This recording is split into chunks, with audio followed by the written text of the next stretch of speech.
A Corporación Municipal aprobaba na última sesión plenaria as ordenanzas que regularán o uso das 8 vivendas sociais do concello, emprazadas nas antigas vivendas dos mestres.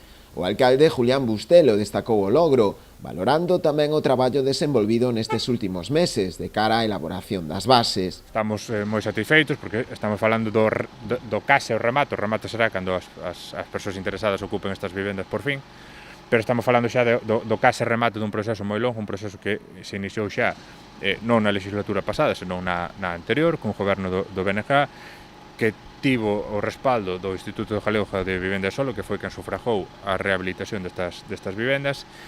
E dende entón, foronse dando distintos pasos que nos tocou a nos completar, non? Por un lado, coa aprobación destas ordenanzas reguladoras, e fai uns meses tamén coa licitación do mobiliario que hoxe as vivendas teñen dentro e que poderán disfrutar delas as familias que habiten estas casas, non? Unha vez dado ese paso e transcorrido o período correspondente de exposición pública, a intención do Executivo rianxeiro pasa por abrir o prazo de solicitudes para que aquelas persoas interesadas en ocupar algunha destas vivendas poida realizalo. O nivel de ingresos dos solicitantes será un dos requisitos fundamentais para poder acceder a algunha delas, pero non o único. Se pon o foco na situación económica daquelas familias, daquelas unidades de convivencia que solicitan o acceso a unha destas vivendas, e noutra serie de criterios tamén importantes, non? Como as condicións das vivendas nas que residen neste momento, como a composición da propia unidade familiar, é dicir, se hai persoas dependentes, persoas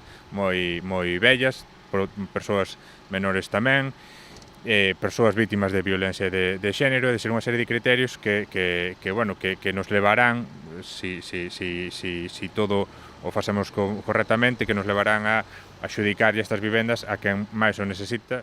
O prazo de cesión será de 2 anos, prorrogable ata un máximo de 6. Aínda así, dende o Concello sinalan que seguirán a realizar as xestións oportunas para nun futuro poder xerar novos espazos deste tipo para dar acubillo a máis familias que o precisen.